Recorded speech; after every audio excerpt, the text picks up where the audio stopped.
Time for another dose of turtle goodness. Hello everyone and welcome to Let's Play Teenage Mutant Ninja Turtles The Hyperstone Heist. This is, in the most broadest of terms, the Genesis version of Turtles in Time, but I think due to some licensing agreement with Nintendo, they couldn't outright port the game, so they made a couple of new levels with the same mechanics. Gonna be playing on hard mode with the highest amount of lives it continues, and with the comic color scheme just so everyone's a little easier to tell apart. So in this game, the Turtles do actually have varied stats, so I'm choosing my favorite to start off, Raphael.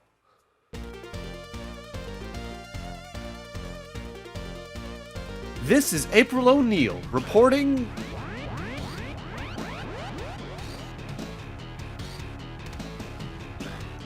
Right now, the Statue of Liberty and Manhattan are disappearing.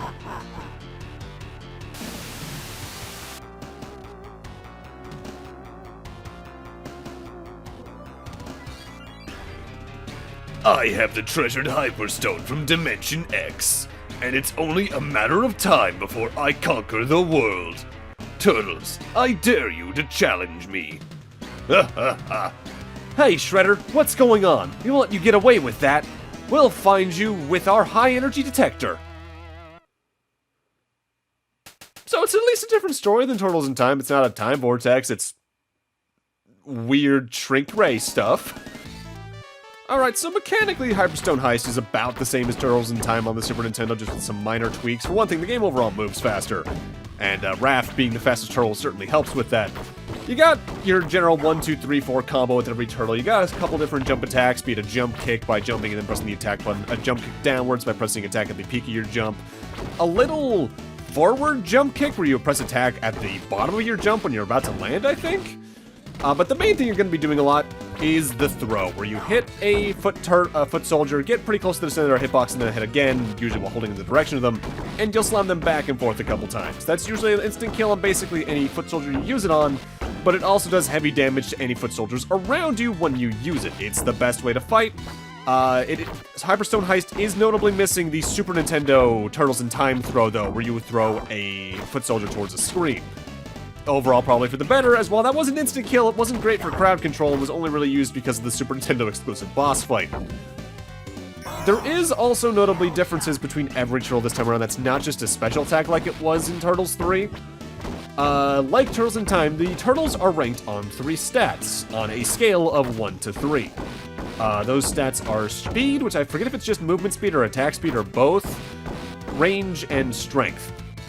For example, a good turtle to start with in this game for getting used to it is Leonardo, because he's a rank 2 on all stats, meaning he has no strengths, but he has no weaknesses either. Whereas Raph, my preferred turtle to play, is the fastest turtle overall, but his range is the lowest. He's got middling strength, though, so he's pretty good overall in the long term. Donatello, though, is someone I would only recommend having on your team if you're playing in 2-player, because, well, he's got the highest range. His strength is the lowest, and he moves at a decent rate. Whereas Michelangelo is the physically strongest turtle. He's got middling range, but he's also the slowest, so you leave yourself more open to attacks in that case. Also, here we got some Roadkill Rodneys. They move left and right across the screen, and occasionally will try to hit you with their electric whips, which can electrify you, but if you just hit them with jump attacks, you can usually avoid most of their own, barring the little lasers.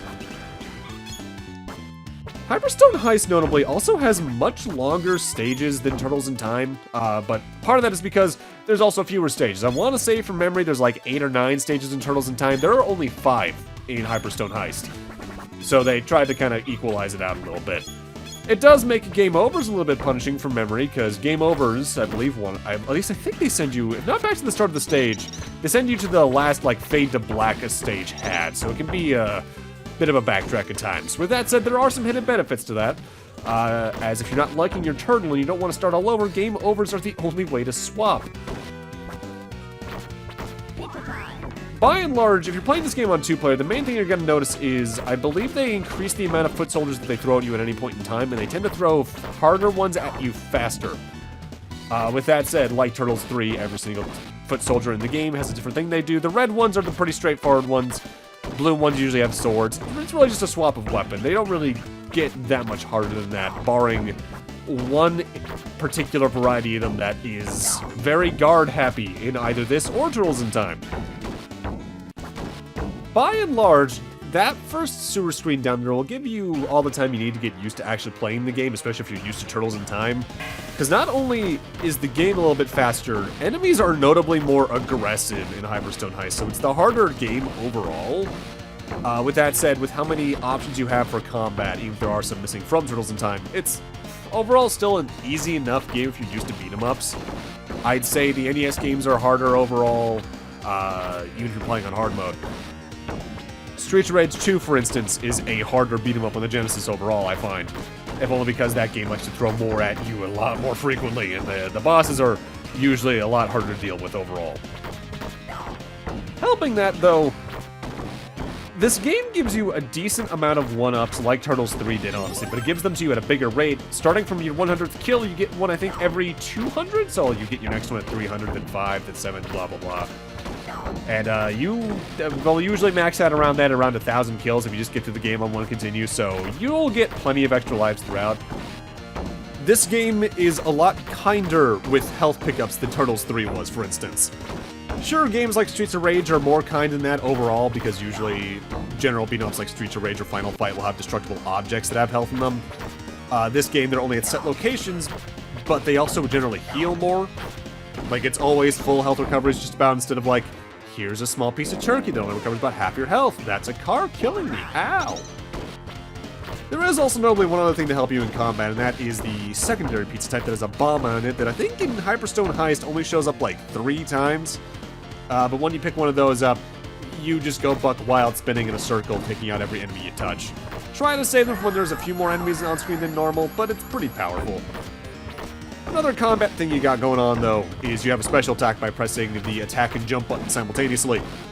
And you need to be careful with that, because like Turtles 3, for instance, you do lose a health point by using it, but you can't spam it at 1 health like you could in Turtles 3 to have just a high power attack. Plus, it's more meant to be a crowd control move than anything else, because it just does a big swing around you rather than just like scooting you forward or things like that. Oh, also something else I should note. Another difference between Turtles in Time and this is, in Turtles in Time you have a dash, which you activated by double tapping the D-pad in a direction or holding it, I believe, long enough in one direction. And there's a couple of dash attacks you can do. The dash itself is still in Hyperstone Heist, but you have to hold the third face button on the Genesis to do it. This does inherently make it a harder to use dash than the ones in Turtles in Time, because you have to hold that extra button. But don't underestimate the dash attacks, because when you dash attack into a foot soldier, they get that little stun animation going on that happens when you hit them anyway. But because of where you are relative to your sprite when you hit them after a dash attack, it's very easy to do the throw attack and take out a crowd around you. It's also just useful to get between combat encounters because there's not really anything between them in this game. Though overall, Hyperstone Heist, like Turtles in Time, does a lot more with platforming than Turtles 3 or the main original arcade game did from memory. Now, notably, going back to dash attacks, there are several dash attacks like there are several jump attacks, and I think they all involve pressing some amount of the attack or special buttons or jump buttons while you're dashing. But honestly, the main dash attack's all I really use when it comes to that. I know there's like the slide kick one you can do, which I think is like pressing the jump button and then the attack button immediately afterwards, kind of like doing a special attack in Turtles 3. But overall, the main one will be all you really need to use. If you're wondering why I've died twice in the first stage, by the way, it's mostly because I recorded this immediately after finishing Turtles 3, and my brain was having to adjust. I probably should have done a practice run of the first stage at least. And there's our second health recovery item of the first stage, which is, I can't say twice as many as there were in the first stage of Turtles 3 because there were 0 in the first stage of Turtles 3, but it's, again, a lot more generous. Hyperstone Heist is harder than Turtles in Time, but both are easier than the NES games overall. And it's not like they're intentionally easier, it's more so you can just do so much compared to the enemies that you just have the overwhelming advantage.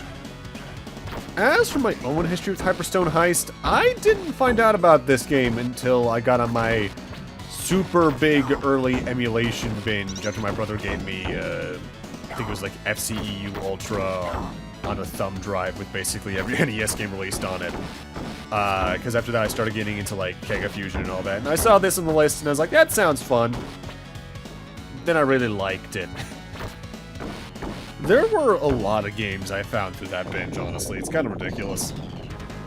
But now it's time for our first boss, good old Leatherhead. You are too immature to hang with me. Leatherhead is a lot easier than he was in Turtles 3. He bounces from left to right, trying to do a whole put him up kind of motion. But every 4 times you've hit him, he dashes across the other side of the screen. Note how your main combo is 4 hits long, and you can figure out the loop to do here. When he is on either extreme, he does tend to throw some knives that can be kind of hard to dodge, because telling horizontal alignment in this game can be a little tough, even with the drop shadows there to help with it. But it's Leatherhead, he's the first boss, and he's using the combo lock, so don't worry too much. I do think in general that the bosses in Hyperstone are easier than they are in Turtles in Time. There's just more bosses in Turtles in Time, so it kind of equalizes out, I guess. They do feel like they have a lot of health, but that's mostly a hard mode thing from memory. Because even though I did Turtles in Time with Scott on hard mode, and I'm playing this on hard mode, I tend to play these games on normal mode usually, and that drastically makes the game feel different. I've been beaten by a bunch of teenage turtles. And then he explodes. I don't want to know what was going on in your body to make that happen, but I'll take it. Scene 2. A mysterious ghost ship. Ooh. You know, after doing the last LP, something about the second stage of the game starting with a surfing segment that ends up on a boat seems very familiar. So unlike Turtles 3's segment where all the foot soldiers had the normal amount of health, every single enemy in this portion of the stage is taken out in one shot. It's more or less a point collecting game more than anything, as well as some slight avoidance with not only the enemies, but some hazards we're going to be seeing along the way. There's even these extra point-based pieces that give you the credit for 2 kills each.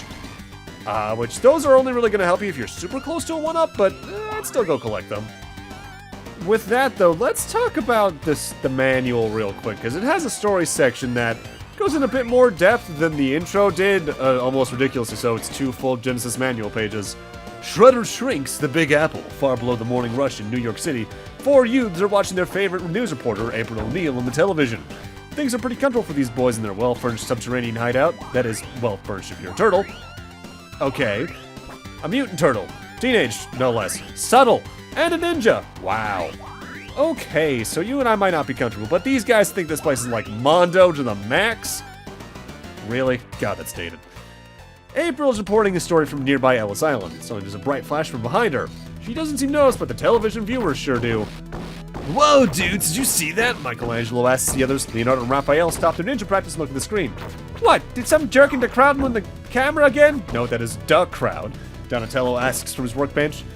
No way, man, Mike answers. But there was a most spectacular flash. It looked like Mikey stops talking. His mouth hangs open as he stares at the screen. His eyes grow wider. Leonardo rubs his eyes. Am I seeing things, or is April growing? Your perception is reversed, my son, comments Splinter. The large humanoid rat, who also serves as a teacher and mentor to the boys, is standing in the doorway at the back of the room, watching the events unfold on TV. If you will observe, the city is actually shrinking. On the television, April has been alerted to the commotion. She turns and watches in amazement as Manhattan and the Statue of Liberty grow smaller, and with a flash, the picture scrambles, then resumes. Now, instead of April reporting from Ellis Island, the screen is now filled with the face of Shredder, the Turtles' longtime nemesis, master criminal, and all-around geek in general. Oh, God. Listen to me now, New York City, Shredder's voice booms out from the speaker. I have in my possession the treasure of Dimension X. It will allow me to take control of New York City today, and soon the entire world. In my hand is the Hyperstone. I know you're watching, Turtles. You've gotten lucky in the past, but you won't stop me this time. Ha ha ha, the screen fades to black. Aw, man, he really burns my shorts, Raphael exclaims. Mike taps Raph on the shoulder. You're a turtle, dude. You don't wear shorts. We know what you mean, man, Don says. Shredder's really gone too far this time. It's time to put a stop to this turtle style. He raises his hand in the air, and the other 3 turtles rally around, giving him the high 3s. Cowabunga. Great. That geek line is worth that entire storyline, but though. So when you're on the ship in this stage, you need to be a bit careful because there's some hidden hazards you can step on. Whenever you see either a little hole or the little, like, extra board with 2 nails on it, like there's a couple on screen up right now, if you step on those, the plank they're next to will shoot up and hit you in the face, like your Sideshow Bob stepping on the rakes. be careful because that can easily drain your health if you're just walking around willy-nilly. Take your time and observe your surroundings in stages like this. The manual for Hyperstone Heist is kind of fun overall, though, because it's one of those that gives basically every enemy type a small bio. Even every character, generally, because all the turtles get one. Like Leo's, for instance, is the leader of the group and a perfectionist with a strong sense of responsibility. He always leads the fight and has a fiery spirit. His weapon's the katana blade. Whereas Raph here is the cool, level-headed, and resourceful. Very unlike later Raphs in that regard. Not. Okay, I see what you did there. You pulled it on me. Raph has a quick temper and even quicker hands, which wield the sharp blades of his side daggers with staggering results, even though, honestly, like they say not. Raphael in the 80s series is definitely the calmest a Raphael would ever be. Like, 2003, he's very much more aggressive, same in 2012, and his characterization in Rise is very different, but it's still in the same relative spirit, which I liked. Like, the Turtles, Shredder, and Krang definitely get the most of a bio. For instance, like, the Roadkill Rotneys are just a small robot created by Krang. Leatherhead is Mutant, Cajun Alligator, secretly holding a crayfish he waits at the end of the series for the Turtles, so it's more so like a where you might fight these kind of deal. Hell, even the Rock Soldiers here are just Fighter from Krang's own Dimension X, formerly in Krang's military service. Like Turtles 3, they are the most annoying enemy in the game, by the way. They have several different weapons, but they also just have a lot more health than basically any other enemy in the game. Watch out for their charge, because they can bring it out not at random, they tend to do it when you're further away from them, but they can pull it out at like a second's notice. And they do move pretty fast. And now we're on to the third environment type for Stage 2.